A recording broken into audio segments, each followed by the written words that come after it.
Yes guys, before we do get into the video, I do want to bring to your attention a giveaway that is going on the channel right now. So the jamsarny YouTube channel and the South Stand Clothing have collaborated to bring you a giveaway. Now I do need to place on record that this is not a paid partnership, nothing like that. However, they did send me over a handful of goodies and I said that if I liked them, I deemed them good enough for you guys, I would agree to the giveaway. And believe me, as you can tell by the smile on my face, the product is good enough. It's it's really good. I'll show you just 2 or 3 of them right now just to give you a taste for what they are like. So here we have a Reggie Labrie t-shirt, of course taking inspiration from the Reg Vardy sponsorship that Sunderland used to have on their shirts. And then we have some South Stand basic tees, but on the back they have big graphics. Oi big man, what's your name? Which I absolutely love this one. And my favourite from a fashion standpoint is this one here. South Stand on the front and then the black cap on the back. How are the lads? They also sent me a mug that has a lovely picture of the lads after winning that amazing playoff final, and on the side as well, on the other side, is the team lineup from that day. Now, first prize for this giveaway will get themselves a South Stand t-shirt, a South Stand hat, and a South Stand mug. But that's not it. There will be a second place as well. They'll get themselves a South Stand mug and an A4 South Stand fan print. All you need to do is click on the link down below, go onto their website, click the top left-hand tab. You will scroll down, you'll find the jamsarny collaboration giveaway. Sign up with your email, follow the South Stand Clothing on Instagram, and of course subscribe to the jamsarny YouTube channel as well to give yourself a chance to win some of these incredible gifts. Honestly, these goodies are absolutely incredible. I can't big them up enough, but I'll leave it there, guys. Enjoy, good luck, and how are the lads?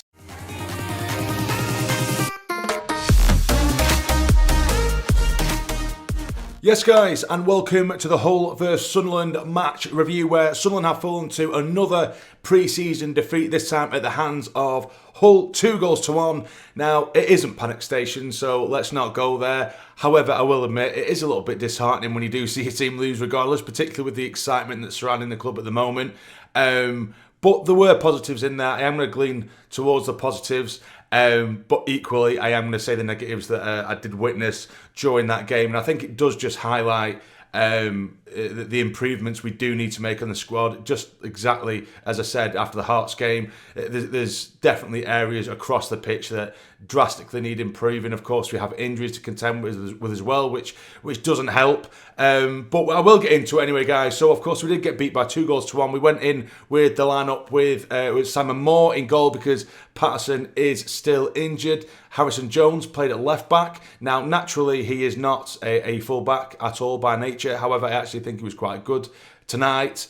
There was a couple of occasions where he was caught out of position, but again, I'm not going to give him too much stick because it isn't his natural position. But in general, I actually think he looked very good in terms of his ball retention. He's very brave on the ball. He's not shy. He's shying away from a challenge. He's linking up quite well, particularly in that first half. But like I said, there was a couple of occasions where he was out of position that we nearly got punished for. But in the centre-back positions, we had Dan Ballard and we had Sealt as usual. We had Hume right back in the middle. We had that trio of Siddiqui, Habib Diarra and Lafay. On the right we had Talby, Adingra on the left and Mayenda up top. Now, get into the game, the opening sort of 10 minutes, it was very sort of end to end. We did see one of those moments that I did allude to then with Harrison Jones. They got the ball down the left hand side, they put the ball across the box and Jones was nowhere to be seen. He tucked in a bit too far and the man he should have been covering on that right hand side, his left, he had all the time in the world, all the space in the world, and thankfully for us he's dragged it miles wide. But we started to come into it and we started to control the game a little bit better. Talby, for me, looked a load better. Probably the best we've seen him so far in a Sunderland shirt.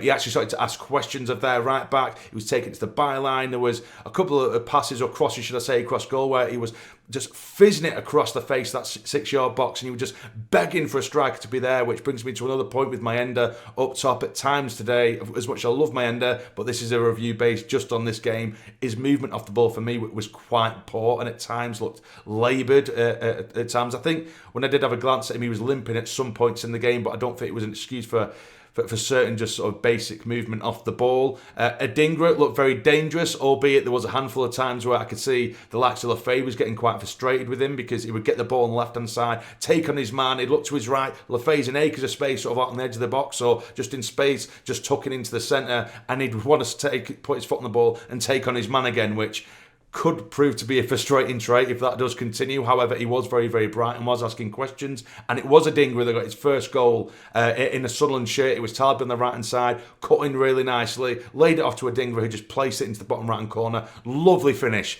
But then not long later, it was a goal where yet again, we've shot ourselves in the foot with this sort of trying to play out from the back. And I know I've mentioned this on the channel before, but I just don't want us to be that team like Southampton when last season, whenever I saw any sort of highlights regarding them in terms of goals and what have you, so many of their goals conceded was just being hell-bent on trying to play it out from the back in dangerous areas. They get the ball nicked off him, one pass, open goal, bang, goal conceded. Do you know what I mean? And that was similar-ish to what we saw with this one, because of course against Hearts we had that goal where Siddiqui played the hospital pass right across the face of goal and Hearts tucked it in.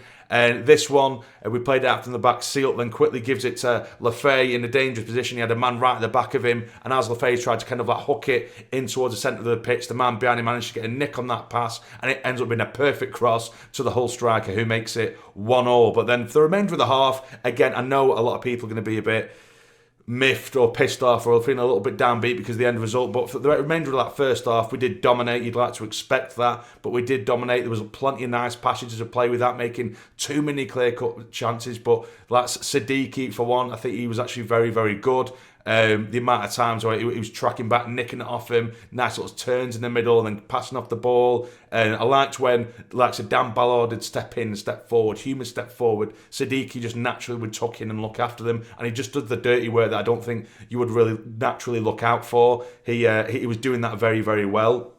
I really like that. Diarra looked absolutely outstanding at times in that first half. He just looked a level above, and that's what we need. We just need another 5 or 6 of those players that are on that sort of level, that ilk of player in a Sunderland shirt at the moment. You know, when he's so good with his awareness of the ball, wherever opposition players are. He's so good at allowing the ball to roll across him, use his body well, and then open up and drive into space and pushes up the pitch. And he did that time and time again. Same with Talby, like I said. But yeah, that first half wrapped up, and I was feeling positive, and for me, it just felt like it was going to be a matter of time before we managed to carve something else out. But Hull, to their credit, they did defend very well. They were right in our faces. Their press was pretty good as well. But the second half came out, and it was just a very, very scrappy affair, and nothing was really coming off.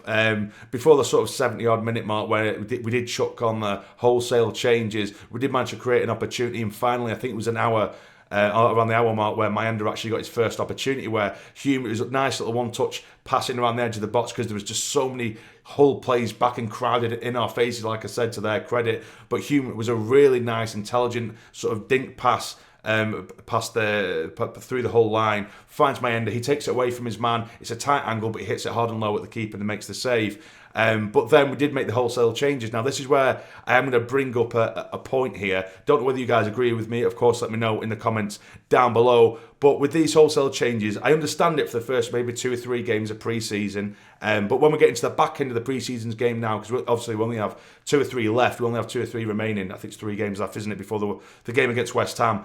I think really, if we're being totally honest, these 8 plays that we're bringing on every game with 20-odd minutes left, if we're being realistic, how many of them, realistically, are going to be seen in the Premier League? You know, you've got Chuterov, Johnson, Jensen Jones, Alexic, Ogunsoye, Abdullahi to a degree. How many of them are really going to have any game time in the Premier League? Do you know what I mean? So I get giving them some minutes and giving them the opportunity to try and show themselves in the opening games. But now we're getting to the back end of pre-season. I think we need to be playing or at least what we believe, or at least what Regis believes to be our best starting 11 for the majority of the game, and then making the 3 or 4 subs that, as of right now, will be involved in the likes of, like Neil, Brown, Roberts, and I think Roberts as well. I know he can frustrate some people, some fans at times, including myself. But I think it's a shame that we haven't really seen him play a minute of football with the new lads, with Siddiqui, Diarra, and Lefay to a point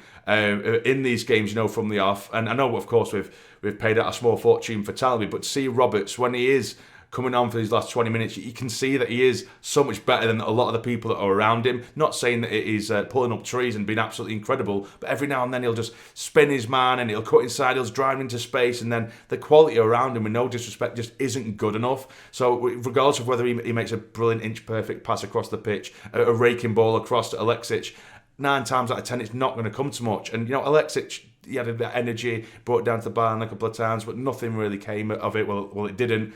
So, you know what I mean? It was just it's very frustrating to a degree at that point. So I would like to think for these last 3 games of pre-season, we will just largely see the team or the players that Rodgers is going to be realistically using for the Premier League season coming up. But Hull did get their goal on the break. Kyle Joseph, the striker for them, did very, very well. Dragged them up the pitch, wrestling our men, and eventually he managed to get to the edge of the box. He rolls it off to the striker, who puts it past Moore to make it 2-1. And they see the game out, and they probably deserved it in the end. But like I said, there were positives. And again, it's just screaming out that we need more additions, which leads me to the last part of this one, which is the happy part of this video, I suppose. It looks like Granit Xhaka is on the verge of signing for Sunderland. Now, I know that I've already made 3 videos on it. That's why I didn't want to make one yesterday when it was revealed that he has agreed terms, or at least Sunderland have agreed terms, and Xhaka was pictured with his agent on a private jet on his way to Sunderland. So that would be an incredible signing. There has been pictures of him already in a Sunderland kit, but it hasn't been officially announced. They might do it tonight, just to put a smile on people's faces after that lacklustre result against Hull. You never know. But I will just say on the Granit Xhaka potential sign, it looks like it's going to happen. Hopefully it happens. I know we saw the private jet pictures when Loriente was on the verge of signing, and that went to shit, didn't it? So I don't want to get too overboard. But I will just say what I have repeated in previous videos about Xhaka, and I've seen a lot of people say, oh, he's old, he's past it, he's washed. Literally, in 2024, he was 16th in the Ballon d'Or list for 2024. You don't do that if you're washed. He's still playing the majority of the games, or he was playing the majority of the games for Leverkusen. He is still an absolute elite level player for me, and he will do wonders in that midfield in terms of, he'll do wonders for the players around him with his experience. He is a true definition of a leader and will only be a positive. That isn't to say he's guaranteed to be absolutely incredible, absolutely not, but it cannot do any harm to this team at the moment. There's still been links with Lasumi should I say, who I would love to see, John Lasumi from Bologna. I'd love to see him come. Whether he does, I don't know. But that is a player that I'll remain to be linked with quite regularly. But we absolutely are in dire need of particularly defensive reinforcements. A goalkeeper is still one that we're still looking at. And Fabrizio did say that Man City's is Ortega, that their goalkeeper, very high standard goalkeeper, that he's no longer needed anymore because they've just signed Trafford today. He'd be one that I'd be interested in us having a look at least. And I think a striker, we absolutely need a striker.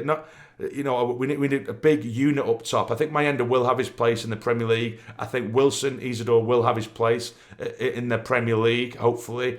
But we do need someone else, because when Mayenda goes quiet, he goes very, very quiet. And again, I know it's only pre-season, and as much as we'd like to see real high-intensity games in pre-season, sometimes just naturally you can't grasp that 100% aggressive intensity that we want to see, and we want us to keep seeing attacking football and going for it. Sometimes just naturally you don't get that, but that's not me just trying to scrape positives. Well, I guess it is to a degree, but it is just the way that it is. So yeah, we have fallen to another defeat, which is a little bit frustrating, but there was positives there, and hopefully we'll see some new players come in the next week or so, because I am expecting to announce Xhaka. Before I finish recording, I'm going to look just in case they say something. They haven't as of right now. By the time this video comes up or gets uploaded, they might have said something, but it's looking highly likely that we are going to be signing Granit Xhaka. But I'm going to leave it there, guys.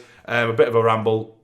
I know, I do apologise. But let me know down below, what do you think in the comments. If you enjoyed, please hit the like button for me. It's massively appreciated. Subscribe if you're new. But for now, take care. Away the lads. Keep the faith.